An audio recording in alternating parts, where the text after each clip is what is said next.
योऽन्तः प्रविश्य मम वाचमिमां प्रसुप्तां सञ्जीवयत्यखिलशक्तिधरस्वधाम्ना अन्याश्च हस्तचरणश्रवणत्वगादीन् प्राणान् नमो भगवते पुरुषाय तुभ्यम्। संस्कृतशौर्यम् इत्यस्मिन् नामकपटले पुनरेकवारं भवतां समेषां हार्दं स्वागतम्। अहं श्यामदेव मिश्रः। मित्राणि, अद्य प्रभृति सूर्यसिद्धान्तस्य स्पष्टाधिकारः आरभ्यते, मध्यमाधिकारस्तु अवसितः। एतावता यावत्यः कक्षाः अभूवन् तासु सूर्यसिद्धान्तोक्तमध्यमाधिकारस्य यावन्तः विषयाः ये च श्लोकाः ते तत्र अध्यापिताः मया, उपदिष्टाः। सम्प्रति अद्य प्रभृति मध्यमाधिकारः प्रवर्तते। क्षम्यतां, स्पष्टाधिकारः प्रवर्तते, मध्यमाधिकारस्तु अवसितः खलु। तर्हि मध्यमाधिकारः इति तस्य किमर्थं नाम? यतो हि तत्र मध्यमग्रहस्य साधनं क्रियते खलु। यत्र मध्यमग्रहस्य साधनं क्रियते असावेव यस्मिन् अध्याये यस्मिन् अधिकारे वा मध्यमग्रहस्य साधनं विधीयते असौ तावत् मध्यमाधिकारः।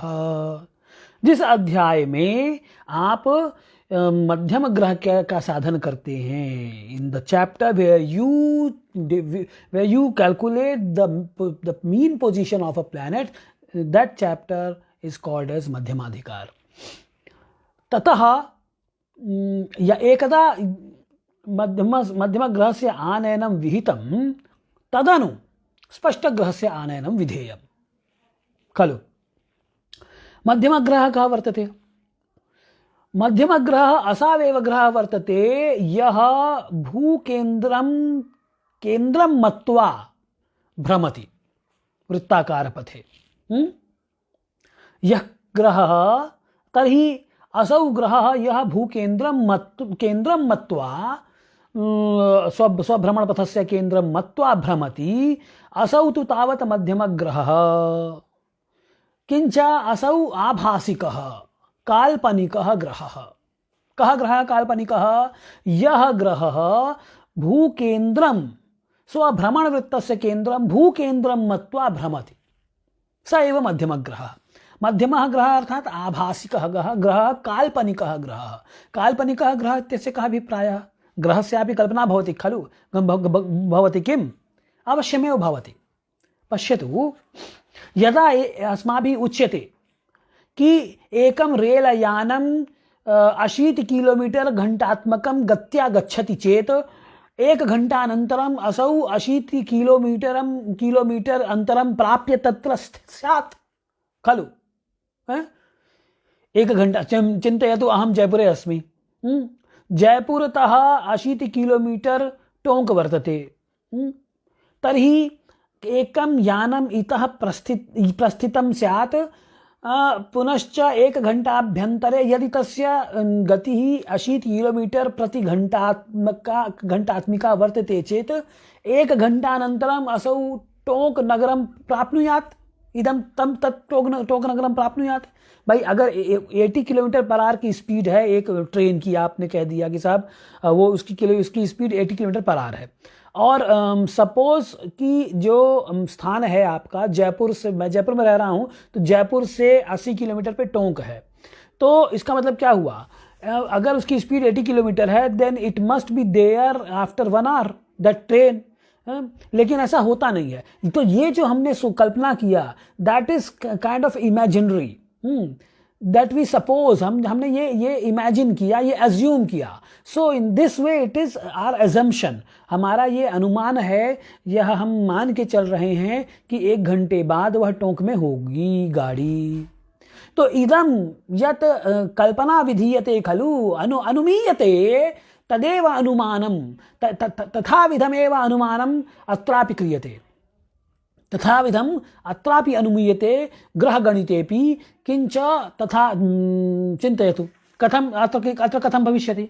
अत्र एवं स्यात् यत् यदि सूर्यः प्रतिदिनम् एकम् अंशं गच्छति, किं प्रतिदिनम् एकम् अंशं सरति, कः असौ सूर्यः। यदि एवं स्यात् तर्हि अस्यां स्थितौ एकदिनानन्तरं चिन्तयतु सूर्योदयात् तस्य गणना अस्य गणना विधीयते। सूर्योदय समये असौ मकरराशौ 15 अंशे विद्यते इति तथा चिन्तयतु। एवं प्रतिदिनं सूर्यस्य मध्यमा गतिः 1 अंशात्मिका अस्ति इति चिन्तयामः। तर्हि अस्यां स्थितौ अग्रिमे दिने श्वः सूर्योदये असौ मकरराशौ 16 अंशे स्यात् खलु। तो इदं 16 अंशे स्यात् इति यदुच्यते खलु, तेन यस्य ग्रहस्य कल्पना तत्र विधीयते 16 अंशे, असावेव ग्रह मध्यम ग्रह। ठीक, क्लियर है बात है। तो ये बात हमने कही। इस चीज को थोड़ा इस पे कह देते हैं। देखिए वो ये कह रहे हैं, देखिए मान लीजिए कि ये आपका ये है ग्रह का भ्रमण पथ। ठीक, ये ग्रह का भ्रमण पथ हो गया। अब हमने ये कहा आपसे कि इसने भू को केंद्र माना। भू केंद्र ये है, भू ये ग्रह का भ्रमण पथ है, ग्रह भ्रमण वृत्तम, इदं ग्रह भ्रमण वृत्तं वर्तते। अस्मिन् भ्रमण वृत्ते कश्चन ग्रहः विद्यते, असौ ग्रहः अस्ति, असौ ग्रहः भ्रमति एवं क्रमेण खलु। तर्हि किमुक्तं, चिन्तयतु असौ सूर्यः एव विद्यते। किमुक्तम्, एकस्मिन् दिने असौ सूर्यः एकम् अंशं सरेत् इति अस्य मध्यमा गतिः है। हम तो किं चिन्तयामः वयं कि एकेन दिनेन असौ एकम् अंशं सरति इति काचित् कश्चन सिद्धान्तः अस्माभिः स्थापितः, परिकल्पना काचित् स्थापिता है मनसि। तर्हि एतां परिकल्पनां, इमां परिकल्पनां मनसि निधाय किम् अस्माभिः चिन्त्यते कि यदि अद्य 5 फरवरी, तर्हि 5 फरवरी अद्य सूर्यः कदा कुत्र वर्तते, सूर्यस्य स्थितिः वर्तते, का सूर्यस्य का स्थितिः अस्ति, सूर्यस्य स्थितिः अस्ति मकर राशौ 15 अंशे, तथा चिन्तयतु अस्य स्थितिः अस्ति। तर्हि औसतगत्या मध्यमगतिः का अस्माभिः चिन्तिता, मध्यमगतिः 1 अंश प्रतिदिनम है, अर्थात एकेन दिनेन एकम् अंशं सरति। अस्यां स्थितौ यदि एकेन दिनेन एकम् अंशम् असौ सरेत् सूर्यः, तर्हि तु अयं सूर्यः अत्र यदि विद्यते चेत् श्वस्तनदिने एकम् अंशम् अपसृत्य अग्रे भूत्वा कुत्र भवेत्, नवराशि 16 अंशे स्यात्। तर्हि इयं स्यात् अस्ति वा न वा इति वयं न जानीमः। तत्तु श्वस्तनदिने एव वेदद्वारा ज्ञातुं शक्यते खलु। तावता कालेन तु अस्माभिः चिन्तनीयमेव कि यत् असौ तत्र श्वस्तनदिने सूर्योदये 16 अंशे स्यात्। तर्हि इदं यदनुमानं विद्यते, अनेन अनुमानेन आनीतः यः ज्ञातः यः ग्रहः अस्ति, सः ग्रहः भवति मध्यमग्रहः। ठीक, क्लियर हो गई बात। तो ये है मध्यमग्रह। ठीक, अच्छा अब यहां 2 प्रश्न हैं। एक प्रश्न तो ये है कि 1 अंश इसकी प्रतिदिन की गति है, इसमें प्रमाण क्या है। तो ये वैसे तो 59 कला 8 विकला गोक्षा गचार विगति ही बोला है उन्होंने, ग्रह लाघवकार ने। हमने मोटा मोटी 1 अंश मान लिया है, मान लीजिए। अब प्रश्न ये है 2 प्रश्न हैं यहाँ पे। पहला प्रश्न क्या है कि 1 अंश गति क्यों, और दूसरा कि ये प्रतिदिन 1 अंश ही मध्यम गति क्या प्रतिदिन समान रहेगी है। दूसरा प्रश्न क्या है कि मध्यम गति समाना किम है। ठीक, और अगर रहेगी तो उसमें कारण क्या है, कारणम किम इति 3 प्रश्नानि सन्ति, 3 प्रश्नाः सन्ति हैं के प्रश्नाः सन्ति। आदौ एकः प्रथमः प्रश्नस्तु अस्य मध्यमा गतिः एकांशात्मिका इति कथं निर्धारितं यदि अस्ति चेत्। यदि कस्यचित् ग्रहस्य मध्यमा गतिः एक अंशात्मिका वर्तते चेत् कथम् इदं निर्धारितं प्रथमं। द्वितीयः प्रश्नः किं मध्य अस्य कस्यचिदपि ग्रहस्य मध्यमा गतिः समाना भवति किम् इति द्वितीयः प्रश्नः। तृतीयः प्रश्नः यत् मध्यमा तत्र यदि समाना अस्ति चेत् तत्र कारणं किम्। एते त्रयः प्रश्नाः सन्ति। क्या है कि how you would able to know that the mean movement of a particular planet is 1 degree. Number one, of a particular planet is 1 degree. Number two, कि is that speed is constant. Number two, और तत्र what is the reason behind that. त्रयः प्रश्नाः अत्र सन्ति। ठीक, अब इसको देख लीजिए आप। तो अब देखिए, सबसे पहले तो हम ये निकालें कि एक अंश कैसे निकला, इसको जानने का प्रयास करें। हालांकि ये सारी की सारी बातें मैंने पहले कर रखी हैं, पूर्व मध्यमाधिकार में ये सारी की सारी बातें आ चुकी हैं, लेकिन फिर भी मैं एक बार इसको आपके लिए एक वो कर देता हूँ, एक रिकैप। दैट्स व्हाट वी से इट ना, कि रिकैप करते हैं। तो क्या हुआ, देखिए कि हम इसको निकालेंगे कैसे कि एक अंश आया। उसके लिए हम ये कहेंगे कि यदि कल्प कुदने ही कल्पग्रह भगणात् एकेन कुदनेन किम किम, क्या कहेंगे कि देखिए कल्प कुदिनैः कल्पग्रह भगणाः। ठीक, क्लियर है ना। तो एकेन कुदिनेन किम, ये अब इसको हम उसमें समझ लें। Just convert into some numbers so that you will be able to know that easily. क्या है, अब देखिए, मान लीजिए कल्प कुदिन है आपके, एक कल्पना कर लेते हैं। We will assume all these things because we are just getting that assumption planet that is on the basis of assumption. तो जब एजम्पशन पे है तब इसको देख लेते हैं। देखिए कि मान लीजिए कल्प कुदिन कितने हैं, 1 लाख का 10 सैकड़ा हजार 10,000 लाख, 1 लाख कल्पकुदिन है। और इस 1 लाख कल्पकुदिन में ग्रह के भगण होते हैं 10,000 या 1,000 मान लीजिए, बहुत तेज मत उछालिए उसको। तो 1,000 उसके भगण मान लीजिए। कितने बार घुमा, 1 लाख कल्पकुदिन, ये कल्पकुदिन मान लीजिए, कल्पकुदिन, और ये कल्प भगण। ठीक, तर्हि यदि एक लक्षमित कल्पकुदिनेन ग्रहस्य भगणाः 1,000,000 तर्हि एकेन दिनेन किम् इति अनेन क्या हो जाएगा कि 1,000 बटे 1 लाख। ठीक, अब ये आप कर लेंगे। अब इनको क्या करेंगे, यहाँ जो भगण है ना, इनको भगण से 12 से गुणा कर देंगे तो राशि में कन्वर्ट हो जाएगा। इसको 30 से गुणा कर देंगे तो अंश में कन्वर्ट हो जाएगा। फिर ये संख्या बड़ी हो जाएगी, आप आराम से इजीली आप निकाल सकते हैं। और भी छोटा करेंगे तो कला अंश के बाद कला विकला में उत्तर आएगा। तो ये इस तरीके से आप क्या करेंगे, एक दिन की उसकी औसत गति ले आएंगे, है ना। बात क्लियर है ना। अच्छा, ये अगर इसकी एनालॉजी आप देखें तो एनालॉजी आप इस तरीके से इसकी देख सकते हैं। इसका जो समतुल्यता जो हम लोग देखते हैं, इसको आपको समझाने के लिए मैं कहूँ तो जैसे मैंने आपसे शुरू में बोला, क्या बोला, आपसे ये बोला कि एक रेल यान मान लीजिए 6 घंटे में 480 किलोमीटर चलता है। क्या करता है, 6 घंटे में कितना चलता है, 480 किलोमीटर। ठीक, जैसे हमने इसमें किया कि एक ये गिवन टाइम फ्रेम है, जैसे ये गिवन टाइम फ्रेम है कि एक कल्प का दिन। ऐसे यहाँ पे हमने एक छोटा सा टाइम फ्रेम लिया, ये घंटे में ले लिया।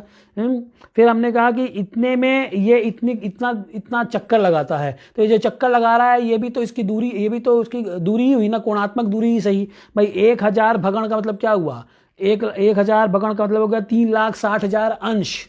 इसका तो यही मतलब हुआ। तो यही चीज़ इसमें भी लग जाएगी कि 6 घंटे में 480 किलोमीटर, तो 1 घंटे में कितना, तो 480 डिवाइडेड बाई 6, 6×48 और उत्तर आ जाएगा 80 किलोमीटर।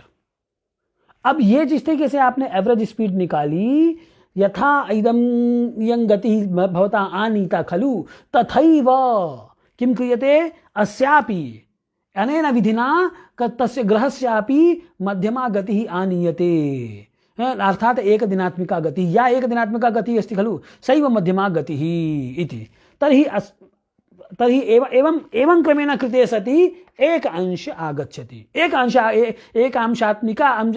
अंशात्मिका मध्यमा गति स्याद् वा पंचकलात्मिका भवतु नाम त्रयोदश अंशात्मिका स्यात् नाम, जितनी भी हो, दैट डजंट मैटर, है ना, जो भी आए आपको इसी से ले आना पड़ेगा। तो how you will get this number, ये आप मध्यमा गति कैसे ले आते हैं, how you will calculate the average speed of a particular planet, and this is the funda, this is the formula, on the basis of this formula you will get the average speed. तो ये average speed निकालने का तरीका हो गया। मैंने आपको दोनों तरीके से दिखा दिया, चाहे आप रेलगाड़ी किसे कर लीजिए और चाहे ग्रह से कर लीजिए, हैं, सेम, कोई अंतर नहीं आएगा। अब पहली तो ये पहला क्वेश्चन तो सॉल्व्ड है कि एक अंश या पर्टिकुलर कला या पर्टिकुलर अंश एव मध्यमा गति वर्तते इत्यत्र हेतुः कः अथवा तत्र कथं तं ज्ञातम् अस्माभिः इति अयं प्रश्नः साधितः। द्वितीयः प्रश्नः, मध्यमा गतिः समाना वा, is the average speed constant, अवश्यमेव, अतएव खलु मध्यमा गतिः है। भाई मध्यम गति का तो मतलब यही हुआ कि उसकी एवरेज स्पीड उसकी समान रहेगी। अब आप किसी गाड़ी की एवरेज स्पीड 80, 70, 60, 50 ये नहीं कह सकते हैं, average speed has to be constant number. तो इसलिए ये 80 किलोमीटर है, ठीक उसी प्रकार से आपको ये बोलना पड़ेगा। तो 80 किलोमीटर आपने इस बेसिस पे निकाला कि 6 घंटे में 480 किलोमीटर, तो 1 घंटे में 80 किलोमीटर। अब 1 घंटे में 80 किलोमीटर, इसलिए 2 घंटे में 160, 3 घंटे में 8 × 24 240, और 8 फिर 4 घंटे में 320, फिर 5 घंटे में 300 कितना हो जाएगा, 8 40 400, और फिर 6 घंटे में 480। ये जो औसत गति से, अच्छा आप देखिए इसी को ले लीजिए आप, मान लीजिए ये एक रेलगाड़ी है। अब ये रेलगाड़ी इसको गोलाकार पटरी पे चल रही है, और ये यहां से लेके इस पॉइंट से लेके ये जो पॉइंट है आपका ए पॉइंट, ये है ए पॉइंट, इस ए पॉइंट से चलती है और फिर इस ए पॉइंट पर आ जाती है, और इस ए पॉइंट से लेके ये B C D E F G और फिर ए इस पर आती है। ये पूरा कितना है, मान लीजिए 480 किलोमीटर है, और इसकी स्पीड है 80 किलोमीटर, ठीक, पर एवरेज स्पीड है। तो इसका मतलब क्या हुआ कि ये 480 किलोमीटर ये 6 घंटे में कंप्लीट कर लेगी, ये पहली बात हो गई। दूसरी बात क्या है, इस एवरेज स्पीड, तो इससे क्या निकला, आपका एवरेज स्पीड निकला 80 किलोमीटर पर घंटा। तो 1 घंटे बाद उसे यहाँ होना चाहिए, यदि ये 1 घंटा है होने पे ये 80 किलोमीटर है तो यहाँ होना चाहिए, फिर दूसरे 80 किलोमीटर पे यहाँ होना चाहिए, तीसरे घंटे पे 80 किलोमीटर अगर यहाँ है तो यहाँ होना चाहिए, फिर 80 किलोमीटर यहाँ है तो यहाँ होना चाहिए, फिर 80 किलोमीटर यहाँ है तो यहाँ होना चाहिए, फिर 80 किलोमीटर यहाँ है तो यहाँ होना चाहिए, और फिर लास्ट का 80 किलोमीटर। तो ये जो आप निकाले ना 1 2 3 4 5 और ये 6, अब देख लीजिए आप, ये आपको 6 पोजीशन मिल गई, 1 2 3 4 5 6। अब ये जो 6 पोजीशन निकली ये मध्यम गति के आधार पर निकली, और इसे ही आप क्या बोलेंगे, गाड़ी की, माने कि गाड़ी की कल्पना, कल्पित गाड़ी की स्थिति कि 1 घंटे बाद 80 किलोमीटर पे यहाँ होना चाहिए, फिर 1 घंटे बाद 80 से 80 160 पे यहाँ, फिर 240 किलोमीटर पे यहाँ, 3 घंटे बाद 240 किलोमीटर पे, इसको 160। बात समझ में आ रही ना मेरी, क्लियर है ना। तो इन सब चीज़ों को मिटा दें ताकि कुछ चीज़ें समझ में आए। अब मैं क्या कर सकता हूँ, मैं इससे ज़्यादा और तो आपके लिए कुछ नहीं कर सकता। मेरे पास इसके अलावा और कोई तरीका नहीं है समझाने का। तो मैं आपसे यही कह रहा था दोस्तों कि भाई आप मान लीजिए ये है, यहाँ से आप चल रहे हैं 1 2 3 4 5 6, ठीक, ये है। अब ये मान लीजिए 80 160 240 320 400, और फिर तो ये 480 तो यहाँ होना चाहिए ना, तो 400 और फिर ये यानी कि थोड़ा दूर तो होना चाहिए, तभी तो होगा 1 2 3 4 5, और यहीं पे आएगी तो 480 यहाँ पे होना चाहिए ना, तो कोई बात नहीं है। चलो थोड़ा और कर लेते हैं, इसको इम्प्रूव कर लेते हैं। तो 80 160 24 240 8 चौके 32 हैं ये, और फिर यहाँ पे आ जाएगी। ठीक, 80 ये हो गया 160 24 240 8 चौके 32 320 8 पचे 40 400, और फिर यहाँ पे ये जब आ जाएगी तो 480 80 और चाहे 480 दोनों। अरे देखो मैंने क्या किया, दैट्स वाई वी आर बार बार गलती हो रही। क्या गलती हो रही है, आप लोगों ने इस पर लिखा भी नहीं। आई डोंट थिंक दैट आप लोग इसको देख रहे हैं clearly. Someone has to write it here कि what wrong you are doing. अब मैं समझ में आया मुझे रॉन्ग क्या मैंने। भाई यहाँ से तो आपको 0 लिखना पड़ेगा ना, 0 से स्टार्ट करेंगे। 0 किलोमीटर, दूसरा 80 किलोमीटर, फिर ये तीसरा 160 km, फिर ये 8 चौके 32 8 दूना 16 8 त्रिका 24। अब इसको पास में करना पड़ेगा, अब हम ज़्यादा दूर कर दिए।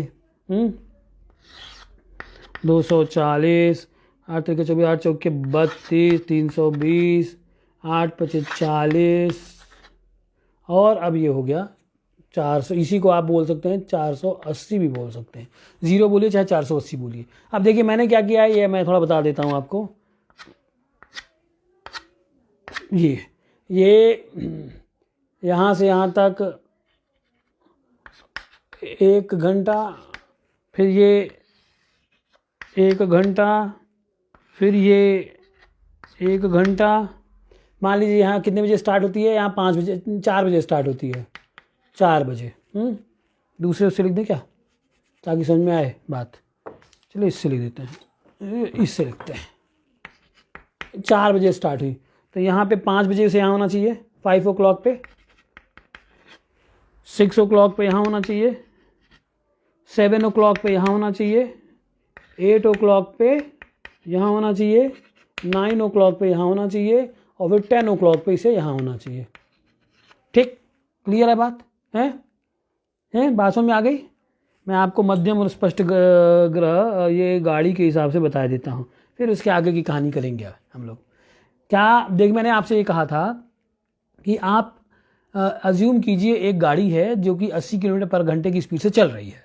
अब ये मान लीजिए, और ये गाड़ी है, और ये गाड़ी वृत्ताकार पथ पर चल रही है। ये वृत्ताकार पथ 480 किलोमीटर का है।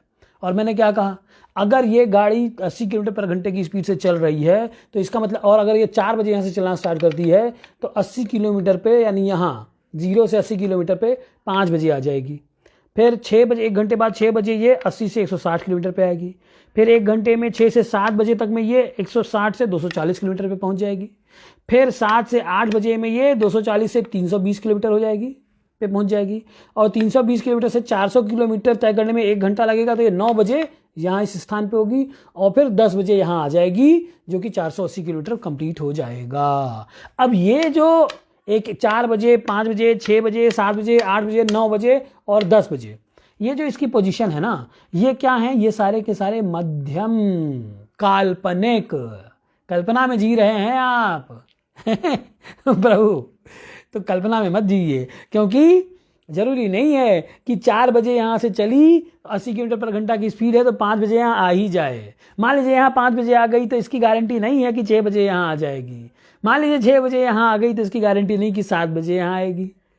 7 बजे यहाँ आ गई तो इसकी गारंटी नहीं कि यहाँ 8 बजे आएगी, और इसकी गारंटी नहीं कि 9 बजे यहाँ आएगी। That is all based on the average mathematics. Average mathematics के आधार पर मध्यम जो ग्रह गाड़ी की स्थिति है, गाड़ी की मध्यम स्थिति, वो 4 बजे यहाँ 5 बजे यहाँ 6 बजे यहाँ 7 बजे यहाँ 8 बजे यहाँ 9 बजे यहाँ और फिर 10 बजे यहाँ होगी। ठीक, यही मध्यम ग्रह कहलाता है। ये अब यहीं पे आप ग्रह की कल्पना कर लीजिए। अब गाड़ी को हटाइए थोड़ी देर के लिए, अब ग्रह पे आइए। ग्रह आपका, अब आपने क्या कहा, ग्रह के लिए आपने कहा कि 1 अंश प्रतिदिन चल रहा है, तो 1 अंश प्रतिदिन चल रहा है, तो उस हिसाब से ये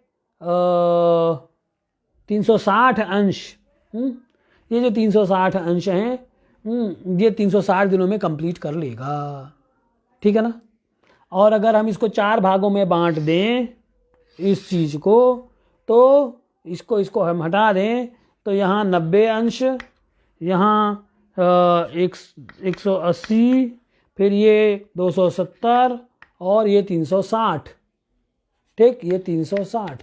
तब ग्रह अगर 1 अंश प्रतिदिन के हिसाब से चल रहा है, ठीक, और उसने आज स्टार्ट किया 5 फरवरी को, है ना, 5 फरवरी को अगर उसने स्टार्ट किया, ग्रह अपना गति करना स्टार्ट किया, तो 90 दिनों बाद इस स्थान से 90 अंश दूरी पर यहाँ होगा वो, फिर उसके 90 दिनों बाद इस स्थान पर होगा 180 अंश पे, फिर उसके 90 दिनों बाद 90 अंश तय करके यहाँ होगा 270 अंश पे, और फिर उसके 90 दिनों बाद चौके यानी 360 दिन बाद उसे यहाँ हो जाना चाहिए ग्रह को। तो यह जो आप ले आए हो जाना चाहिए, ये एवरेज मैथमेटिक्स है। यहाँ होगा कि नहीं होगा ये एक अलग कहानी है, यहाँ हो जाना चाहिए। ये इस प्रकार की जो ग्रहों की कल्पना आप करते हैं, यही मध्यमक ग्रह है, इसीलिए ये समान होगा, कांस्टेंट होगा, क्योंकि आप उसकी स्पीड कांस्टेंट रखेंगे, एवरेज रखेंगे। क्यों? क्योंकि जब आपने ये कह दिया कि एक दिन में 1 अंश, यानी कि 360 दिन में 360 अंश, आपने ये इसका आधार क्या किया कि भैया ये ग्रह जो यहाँ था वो यहाँ से चलना आरंभ करता है और फिर पूरा एक चक्कर लगा के यानी 360 अंश लगाकर यहाँ 360 दिन बाद फिर यहाँ आ जाता है। तो अगर 360 दिनों में 360 अंश, तो एक दिन में 1 अंश, ठीक। इस प्रकार से आपने ग्रह की मध्यम गति निकाली, वो मध्यम गति समान होगी, और उस मध्यम गति के समान, अब प्रश्न ये आया कि मध्यम गति के समान होने में कारण क्या है, क्यों ये समान होती है। एक बात तो आपने कह दिया कि भाई average on, just because on the it is based on the average, और ये एवरेज कांस्टेंट है इसलिए मध्यम गति समान होगी, ठीक है ना। लेकिन मध्यम गति के समान होने में कारण, ये तो गणितीय आपने वो दे दिया, उत्तर दे दिया, ठीक है ना। ग्रह के मध्यम गति के समान होने में कारण क्या है? तो इसके लिए आपको कहना पड़ेगा कि ग्रह जब एक वृत्त में घूमेगा और उस वृत्त का केंद्र पृथ्वी हो जाएगी, तो वृत्त, ये मान लीजिए ये पृथ्वी है, अब पृथ्वी को केंद्र मानकर ये अगर इसके चारों ओर घूमता है, तो ये पृथ्वी से इसकी दूरी हर जगह बराबर रहेगी, क्योंकि वृत्ताकार पथ में घूमेगा तो त्रिज्या सारी की सारी बराबर रहेगी। यानी किसी भी कंडीशन में, किसी भी दिन, इन 360 दिनों में किसी भी दिन पृथ्वी से इस ग्रह की दूरी बराबर रहेगी, चाहे यहां हो, यहां हो, यहां हो, यहां हो, यहां हो, यहां हो, कहीं पे भी हो, ठीक। तो जब पृथ्वी से इसकी दूरी बराबर रहेगी, यानी वो पृथ्वी को वृत्त मानकर उसके चारों ओर भ्रमण करेगा, और उस पर कोई भी बाह्य दबाव नहीं पड़ेगा, बाह्य परिस्थिति का कोई असर नहीं पड़े, तो ऐसी स्थिति में ग्रह उसी मध्यम गति से चलता हुआ, अगर उसकी मध्यम गति 1 अंश प्रतिदिन है, तो 360 दिनों में 360 अंश यानी पूरा एक भगण कर लेगा, ठीक। इसको कैसे समझेंगे आप? व्यावहारिक धरातल पे इसको ऐसे समझिए कि मान लीजिए एक गाड़ी चल रही है, जैसे कि मैं अभी गया था वहाँ, कुछ दिनों पहले लखनऊ गया था, लखनऊ मेरा गृहनगर है, तो यहाँ जयपुर से, तो जब आप आगरा एक्सप्रेस वे पकड़ लेते हैं, तो आगरा एक्सप्रेस वे एकदम शानदार बना है, उस पर कहीं कोई गाड़ी अलग से आती नहीं है, कहीं वो खुलता नहीं है, सब ऊपर ऊपर निकल जाता है। अब उस आगरा एक्सप्रेस वे पे अगर आप चलेंगे, तो चूंकि, अच्छा कल्पना कीजिए कि आपके आगे पीछे 20 किलोमीटर तक कोई गाड़ी नहीं है, तब ऐसे में अगर मान लीजिए 20 किलोमीटर तक आपके पीछे आगे कोई गाड़ी नहीं है, तो अगर आप 100 की स्पीड आपकी गाड़ी में फिट कर दी गई, तो वो गाड़ी ठीक 100 की स्पीड पे ही चलती रहेगी। मतलब इसका मतलब क्या हुआ? इसका मतलब ये हुआ कि आपके जो पथ है, जिस पथ पे चल रहे हैं, उस पथ पर को घर्षण हर जगह बराबर है, एकदम स्मूथ है, कहीं जहाँ एक जगह जहाँ जितना घर्षण लग रहा है 20 किलोमीटर तक लगातार उसी प्रकार का है, कोई बीच में ऑब्स्टेकल नहीं आ रहे हैं, हवा अलग से विपरीत उस दिशा में नहीं चल रही है, आपको ब्रेक नहीं लगाना पड़ रहा है, आपको लेन नहीं चेंज करनी पड़ रही है, ये सारी की सारी चीज़ें अगर होंगी तो एक सीधे वो चलती चली जाएगी। ठीक है ना। तो ऐसे में आप एक जो मध्यम गति है वही आपकी स्पष्ट गति, यानी आप जितने बजे एक उसको जो गति दे रखी है ना उसके हिसाब से 1 घंटे बाद अगर आप उसको आपने 100 किलोमीटर की गति दे रखी है तो 1 घंटे बाद आपसे 100 किलोमीटर पे देख लेंगे। लेकिन व्यवहार में ऐसा संभव नहीं है, ग्रहों के साथ तो बिल्कुल संभव नहीं है, क्योंकि ग्रह जहां रह रहे हैं उस जगह पर कई प्रकार उनके भ्रमण पथ पे कई प्रकार के पर्टर्बेशन होते हैं, विक्षेप होते हैं, डिस्टरबेंस होता है आकाश में, अंतरिक्ष में। तो अब ऐसे चल रहा है, ऐसे चलते चलते कभी तेज चलने लगेगा, कभी वो धीरे चलेगा, कभी वो क्रांति वृत्त से दूर हो जाएगा, कभी क्रांति वृत्त के पास में आ जाएगा।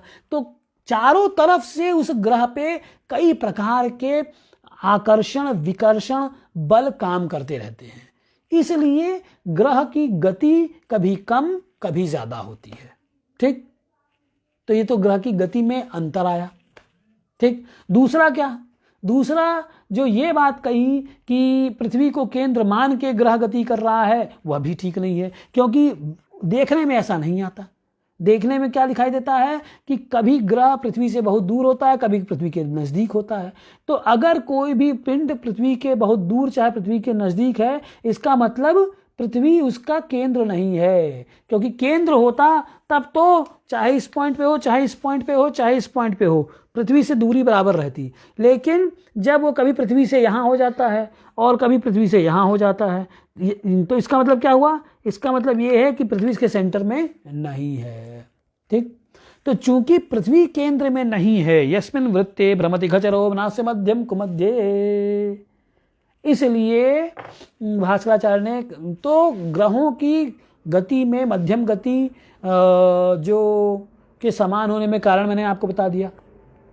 अब मध्यम गति जो काल्पनिक है, आभासिक है, गणितीय है, और स्पष्ट गति जो प्रत्यक्ष वेदोपलब्ध है, यानी धरातल पर, वास्तविकता पर, इन रियल सेंस अपेरेंट जो प्लैनेट है, उन दोनों में की गतियों में ही अंतर आया। और गतियों में अंतर में कारण क्या है, तो कारण है ग्रहों के भ्रमण पथ पर स्थित जो ग्रहों का भ्रमण पथ पर स्थित अनेक प्रकार के आकर्षण विकर्षण बल।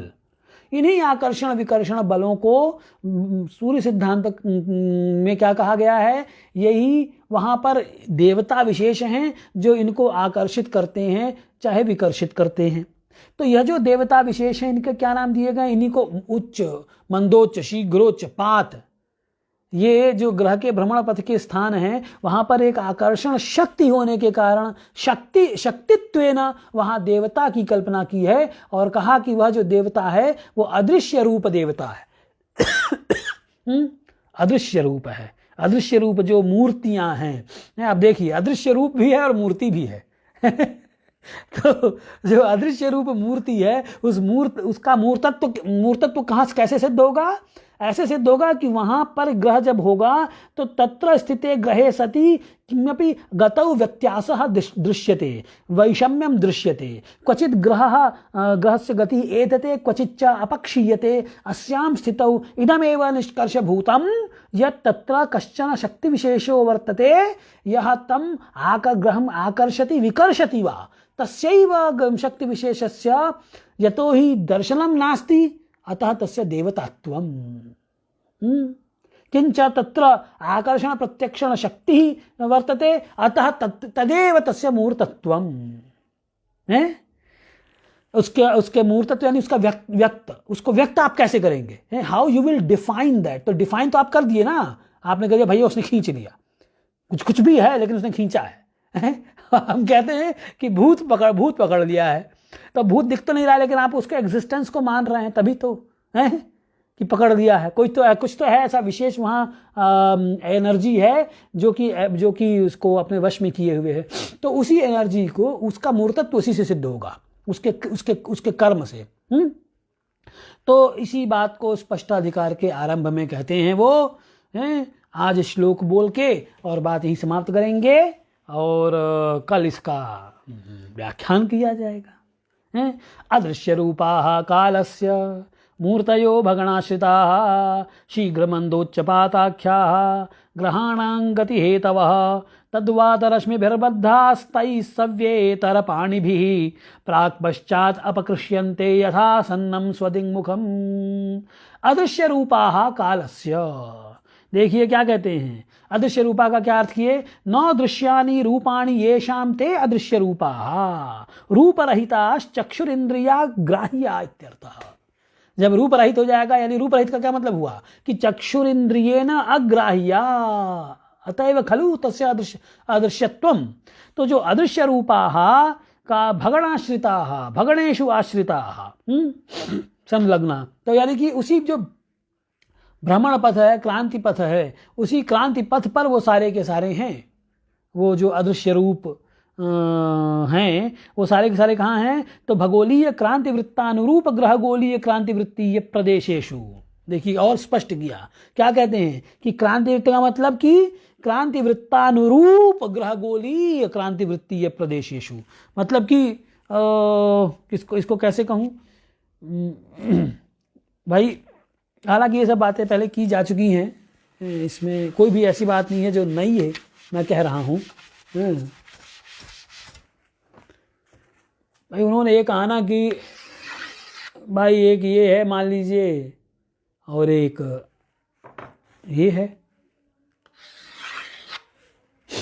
अब देखिए जब आप अब यहाँ तक कि सूर्य के भ्रमण पथ को जिसे आप क्रांति वृत्त कह रहे हैं ना, वो क्रांति, वो भी तो क्या है, वो भी तो बेसिकली, अच्छा क्रांति वृत्त का मतलब क्या हुआ भाई, यस्मिन् वृत्ते राशयः सन्ति खलु हैं, तरी राशयः सन्ति नक्षत्राणि वा सन्ति, यानी नक्षत्रमण्डलम, नक्षत्रमण्डलम राशिमण्डलम इत्यस्यैव अपरसंज्ञा विद्यते क्रांतिवृत्तम् इति। तर्हि राशिमण्डलम राशयः नक्षत्राणि वा कुत्र सन्ति, राशयः नक्षत्राणि तु सर्वोपरि विद्यन्ते, अत्र सन्ति। अब यही जो राशियों का विभाग है, नया नक्षत्रों का विभाग है। अब देखिए मान लीजिए यहाँ ये मेष राशि हो गई, ये वृष राशि है, तो अश्विनी, यहाँ से यहाँ तक अश्विनी भरणी है। अब ये अश्विनी हो गया, ये भरणी हो गया, ये कृतिका का एक चरण इधर आया। अब ये देखिए ये आके ये जहाँ तक लगेगा ये, अब देखिए इस ग्रह के मंडल में यहाँ से यहाँ तक अश्विनी हो गया, भरणी यहाँ से यहाँ तक हो गया, ये कृतिका है। इस ग्रह के मंडल में अश्विनी यहाँ से यहाँ तक हो गया, भरणी यहाँ से यहाँ तक हो गया।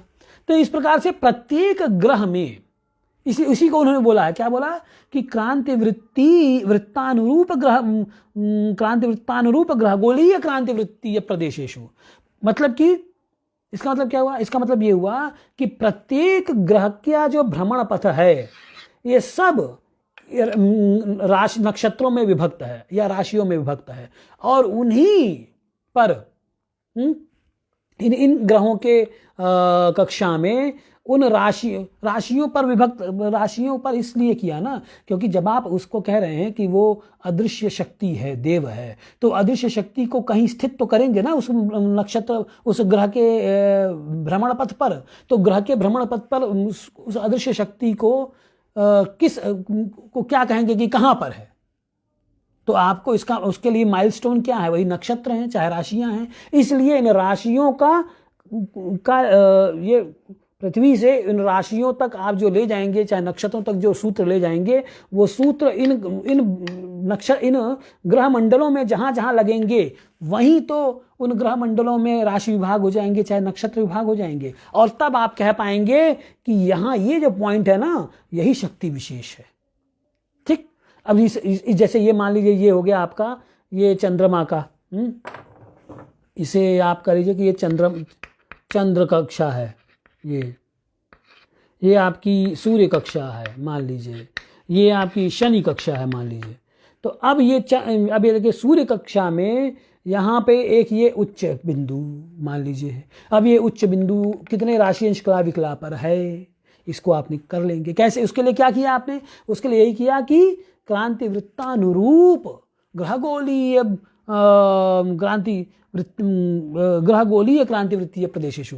तो इस क्रांति वृत्त के यानी नक्षत्र मंडल के अनुरूप प्रत्येक में आप पहले नक्षत्र का विभाग कर लीजिए और फिर उसमें आप देखिए कि वो शक्ति विशेष अदृश्य रूप शक्तियां कितने कल अंश राशि कला विकला पर विद्यमान हैं। ठीक, इसीलिए भगणाश्रिता कहा। क्योंकि भगणाश्रिता नहीं कहेंगे तो आखिरकार आप उनको कैसे डिफाइन करेंगे कि किस राशि अंश कला विकला पर वह देव विशेष है जहां पर ग्रह के जाते ही वो उसके गति में कुछ वैषम्य उत्पन्न हो रहा है, वैचित्र्य उत्पन्न हो रहा है।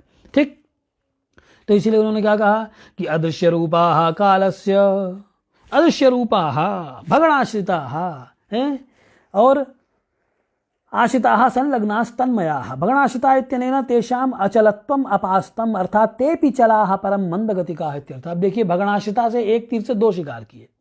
एक तो कह दिया उन्होंने कि भाई जब वो भगणाश्रित हैं यानी कि वह भी किसी न आप उनकी स्थिति को, उन देवों की स्थिति, अदृश्य रूप देवों की स्थिति को बताना है तो उसके लिए भी आपको राशि अंश कला विकला का आश्रय लेना पड़ेगा, पहली बात। और दूसरा उससे क्या उन्होंने कहा कि वो राशि अंश कला विकला पर हैं यानी कि उनके भी वो भी भगण आश्रित हैं। वहाँ ये भी अर्थ ले लीजिए कि वो जो स्थिति, वो जो शक्ति विशेष देवता विशेष हैं वो भी भगणाश्रित हैं, यानी वो भी भगण पर आधारित है, उनकी स्थिति उनके भगणों पर आधारित है। यानी कितना एक कल्प में कितने भगण कर रहे हैं तो उसके हिसाब से आज कहाँ होंगे, इससे आपको उनका भी निकालना पड़ेगा, उन देवताओं की स्थिति भी निकालनी पड़ेगी। इसलिए भगणाश्रित का ये दो अर्थ लगाना पड़ेगा आपको। ठीक है, पूर्वोक्ता शीघ्र मंदोच्चपाताख्या शीघ्रोच्चानी मंदोच्चानी पाताश्च ग्रहाणाम गति हेतवः। यही जो देवता हैं शक्त अदृश्य रूप काल रूप जो देवता हैं वो क्या करते हैं, वही ग्रह की गति में हेतु हैं। अगर ये ना हो तो ग्रह गति ही ना करे। वो क्या एक इधर से खींचेगा इधर आ, दूसरा उधर ठेलेगा उधर जा, फिर तीसरा इधर खींचेगा। तो इस प्रकार से शक्ति विशेष के आकर्षण के कारण ग्रह में गति होती है। वहां यह कह रहे हैं ये आखिरकार उन अदृश्य रूप जब हैं वो, तो वो अदृश्य रूप होकर कर क्या रहे हैं, वहां झक मार रहे हैं क्या कुछ तो काम होगा उनका। तो उनका यही काम है, उनको यही दे रखा है कि भाई तुम ग्रह को खींचते रहो, चलाते रहो ग्रह को। तो वो ग्रह को चलाने का काम कर रहे हैं। तो ग्रहाणाम गति हेतवः। ठीक, तो अल्पारंभ क्षेम ग्रह, फिर भी ये वर्ड ज़्यादा हो गया है तो आज मित्रों इतना ही रखते हैं। सिद्धांत शिरोमणि की कक्षा आप संस्कृतम भारतम पर कीजिए। मैं सभी मित्रों से अनुरोध करता हूं कि मेरे विद्या सुरभि पेज को लाइक करें, उसको फॉलो करें ताकि उस पर सारे के सारे वीडियोस आपको सिद्धांत शिरोमणि के मिल जाएंगे। और इन्हीं शब्दों के साथ मैं अपनी वाणी को विराम देता हूँ। जयतु संस्कृतम, जयतु भारतम, जयतु ज्योतिषम।